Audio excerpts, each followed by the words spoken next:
Good morning, dear students. Myself, Dr. BB Jaimini. BSc part first के बच्चे हैं। अब सेकंड पेपर मैं पढ़ा रहा हूँ आपको। कर्वेचर का मैंने दूसरा चैप्टर पूरा कर दिया। इसमें मैंने आपको कर्वेचर क्या होता है, ठीक है, वक्र के किसी बिंदु पर उसका मोड़ जो बेंडिंग होती है वो कर्वेचर कहलाता है। हिंदी में हम उसको वक्रता बोलते हैं, ठीक है बच्चों। और वक्रता त्रिज्या क्या होती है? यदि अपन सेंटर से उसको बिंदु को मिला देते हैं, ठीक है, तो वो जो लंबाई होगी, ठीक, वो इसकी वक्रता त्रिज्या कहलाती है और उसको अपन रो से डिनोट करते हैं। ये मैंने आपको बता दी। और वक्रता त्रिज्या में क्या संबंध होता है? वक्रता त्रिज्या की व्युत्क्रम होती है, ठीक है। तो यहाँ से मैंने आपको वक्रता त्रिज्या के बारे में बताया। फिर वक्रता त्रिज्या के किस तरीके से निकालते हैं, इसका नैश समीकरण क्या होता है, D S D S I होता है, जैसे rho is equal to D S D S I होता है, ठीक है ना बच्चों। फिर मैंने आपको कार्टेशियन फॉर्म के कर्व्स के लिए भी बताया कि वक्रता त्रिज्या की किस फॉर्मूले से दी जाती है। तो मैंने बताया कि rho is equal to 1 plus capital Y1 square whole power 3/2 upon capital Y2, जहाँ कैपिटल Y1 तो आपका फर्स्ट डेरिवेटिव है dy/dx और Y2 है आपका सेकंड डेरिवेटिव d²/dx², ठीक है बच्चों। फिर अपन ने प्राचलिक फॉर्म में भी इस चीज़ को पढ़ा कि यदि कर्व की इक्वेशन आपको x equal to F T और y equal to five T दे रखी है तो अपन किस तरीके से वक्रता त्रिज्या निकालेंगे, ठीक है। तो वक्रता त्रिज्या निकालने के लिए वही dy/dx निकालेंगे, d²/dx² निकालेंगे। लेकिन ये t की टर्म्स में दिया हुआ रहता है प्राचलिक समीकरण, तो वहाँ से अपन इसको dy/dx को क्या लिख लेंगे, dy/dt into dx dt upon dx। तो इस तरीके से अपन dy/dx निकाल लेंगे। फिर इसी तरीके से आगे मैंने आपको बताया करके d²/dx² निकालेंगे। तो इन सब की वैल्यू अपन इसमें रख देंगे, rho is equal to 1 plus y1 square whole power 3/2 upon y2 में, जहाँ y1 dy/dx है और y2 d²/dx²। तो इस तरीके से मैंने प्राचलिक समीकरणों के लिए भी आपको वक्रता त्रिज्या निकालना बताया, ठीक है। फिर अपन ने मूल बिंदु पर वक्रता त्रिज्या ज्ञात करी थी, ठीक है बच्चों, कि वक्र के मूल बिंदु पर वक्रता त्रिज्या क्या होती है। तो इसके लिए मैंने आपको न्यूटन के फॉर्मूले बताए थे, ठीक है ना। तो उसके बाद में मैंने वृत्त के बारे में बताया कि वृत्त की वक्रता त्रिज्या क्या होती है। तो वृत्त की वक्रता त्रिज्या क्या होती है, उसकी त्रिज्या के वक्रता उसकी त्रिज्या की व्युत्क्रम होती है, ठीक है ना। किसी बिंदु पर वृत्त की वक्रता उसकी त्रिज्या की व्युत्क्रम होती है, ठीक है। ये भी मैंने आपको बताया। फिर कुछ सवाल करके बताए और उसके बाद में अपन ने एक वो लिया कि वक्रता त्रिज्या कि अलग अलग तरीके कर्व्स के लिए कैसे निकाली जाती है, ठीक है बच्चों। तो मैं ध्रुवीय वक्रों की वक्रता त्रिज्या का फॉर्मूला आपको बताया, ठीक है। पदिक वक्रों की वक्रता त्रिज्या का फॉर्मूला आपको बताया, रो इज इक्वल टू r/dr/dp, ठीक। उसके बाद में अपन ने एक radius of curvature for tangential polar equations पे भी एक लेक्चर में ये पार्ट भी लिया था, जिसमें अपन ने बताया था कि भाई rho is equal to p plus d²p upon d² होता है। इसमें भी वक्रता त्रिज्या आपको निकाल करके बताई थी। कुछ सवाल भी मैंने आपको इस पर बेस्ड कराए थे, ठीक है बच्चों। और अब से पिछले वाले लेक्चर पे मैंने आपको अब बताया था कि वक्रता केंद्र क्या होता है। किसी भी कर्व के लिए वक्रता केंद्र के निर्देशांक x बार y बार किस तरीके से निकाले जाते हैं, ठीक है बच्चों। और उस वक्रता केंद्र के निर्देशांक जब आपको प्राप्त हो जाते हैं तो उस वक्रता वृत्त की समीकरण x minus x bar whole square plus y minus y bar whole square equal to rho square ये देते हैं अपन। तो ये भी मैंने निकालना बताया आपको, ठीक है बच्चों। तो लगभग अपन ने पूरी थ्योरी पढ़ी और फिर लास्ट में मैंने आपको जो बताया वो था आपका कि किसी भी वक्रता जीवा की लंबाई निकालना, ठीक है, length of chord of curvature. तो ये मैंने आपको बताया कुछ विशेष परिस्थितियाँ होती है जिसमें अपन वक्रता जीवा की लंबाई निकालते हैं, जैसे अक्षों के समानांतर वक्रता जीवा की लंबाई निकालना। ठीक है, एक्स अक्ष के समानांतर वक्रता जीवा क्या होती है, two rho cos psi, two rho sine psi. ठीक है, और वाई एक्स के समानांतर वक्रता जीवा टू रो कॉस साई होती है। ठीक, फिर मैंने आपको बताया था ध्रुव से गुजरने वाली और ध्रुवांतर रेखा के लंब वक्रता जीवा, उनको कैसे निकाला जाता है। ठीक है, तो ध्रुवों से गुजरने वाली जो जीवा है वो दी जाती है अपने को टू रो साइन फाई, और ध्रुवांतर रेखा के लंब वक्रता जीवा है उसकी लंबाई दी जाती है टू रो कॉस फाई। तो ये सब फॉर्मूले मैंने आपको ड्राइव करके बताया। ठीक है बच्चों, तो ये अपने सवालों भी इन पे मैंने एग्जांपल लेके भी आपको दिखाए। अब मैं आपको आज असाइनमेंट दूंगा। ठीक है, वक्रता के पूरा चैप्टर अपना कंप्लीट हो गया, तो आज का असाइनमेंट वक्रता पर है। तो बच्चों ये फॉर्मूले मैंने आपको सारे डिराइव करके बताया, इनका यूज भी क्वेश्चंस का आप सॉल्व करके बताया। तो आज मैं आपको जो क्वेश्चंस दूंगा उन पे आप प्रैक्टिस करें। ठीक है, तो असाइनमेंट 3 है।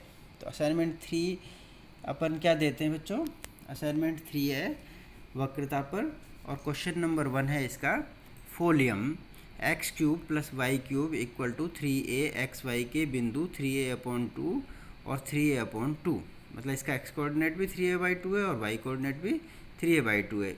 इस बिंदु पर आपको वक्रता त्रिज्या ज्ञात करनी है। ठीक है, पहला क्वेश्चन, असाइनमेंट का पहला क्वेश्चन। ठीक है, ये क्या है, पहले असाइनमेंट 3 का पहला क्वेश्चन कि वक्रता त्रिज्या ज्ञात करनी है, कर्व की इक्वेशन आपको दे रखी है। तो मैंने आपको फॉर्मूला क्या बताया था वक्रता त्रिज्या के लिए, रो is equal to 1 + y1² / y2। ठीक है बच्चों, तो ये फॉर्मूला आप इसको चेक कर लें थोड़ा सा, तो आपको पता चल जाएगा कि ये फोलियम की वक्रता त्रिज्या कैसे निकाली जाती है। ठीक है, तो इसके लिए मैं यही आपको फॉर्मूला चेक कर लें, आप इसको थोड़ा सा, है ना, और करेक्ट करने की कोशिश करें इसको कि फोलियम के लिए कैसे अपन वक्रता त्रिज्या निकालेंगे। ठीक है बच्चों, तो ये कोशिश करें। और दूसरा क्वेश्चन आपका है कि यदि वक्र की इक्वेशन आपको y = a e⁻x/a के किसी बिंदु की अक्षों के समानांतर वक्रता जीवा cx है, x अक्ष के समानांतर, और y अक्ष के समानांतर cy है, तो आपको सिद्ध करना है क्वेश्चन नंबर 2 में कि 1/cx² + 1/cy² = 1/2a⁡cx। ठीक है बच्चों, 1/2a⁡cx। तो यहाँ पर cx तो क्या है आपका, x अक्ष के समानांतर जीवा है, तो ये तो 2 रो साइन साई से दी जाती है।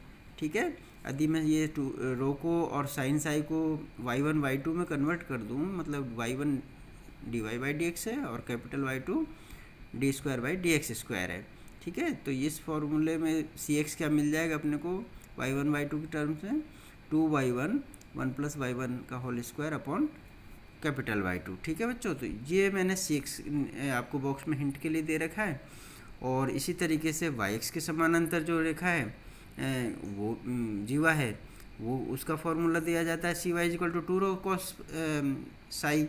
ठीक है, इसको मैंने डेरिवेटिव फॉर्म में लिखा है, तो ये आएगा 2 1 + y1² अपॉन y2। ठीक है बच्चों, तो ये मैंने हिंट के लिए आपको दे रखा है। तो इन में आप y1 y2 मतलब फर्स्ट डेरिवेटिव और सेकंड डेरिवेटिव निकाल करके इनमें पुट करिए cx cy, और ये जो बॉक्स में दे रखा है आपको सवाल, इसको प्रूव करिए। ठीक है, नेक्स्ट क्वेश्चन मैंने आपको दे रखा है 3 नंबर क्वेश्चन। ठीक है बच्चों, तो 3 नंबर क्वेश्चन में क्या दे रखा है आपको कि कोई कार्डियोइड की इक्वेशन है r = a1 + cos थीटा। ठीक, तो r = a1 + cos थीटा आपको पोलर फॉर्म में दे रखी है। तो ध्रुव से गुजरने वाली और ध्रुवांतर रेखा पर लंब ये वक्रता जीवाएँ हैं। ठीक है, तो ध्रुव से गुजरने वाली तो CR है और ध्रुवांतर रेखा पर लंब है वो C⁻ है। तो अपने को ये सिद्ध करना है कि 3CR² + C⁻² इसकी वैल्यू क्या होगी, = 8a CR। ठीक है, सी आर आपको ध्रुव से गुजरने वाली है और सी थीटा ध्रुवांतर रेखा पर लंब है। ठीक है बच्चों, तो ध्रुव से गुजरने वाली जो जीवा है उसकी लंबाई किस तरीके कैसे क्या दी जाती है, मैंने आपको बॉक्स में देखा रहा है हिंट के लिए। इक्वेशन नंबर 1 में C R is equal to 2 rho sine phi होती है।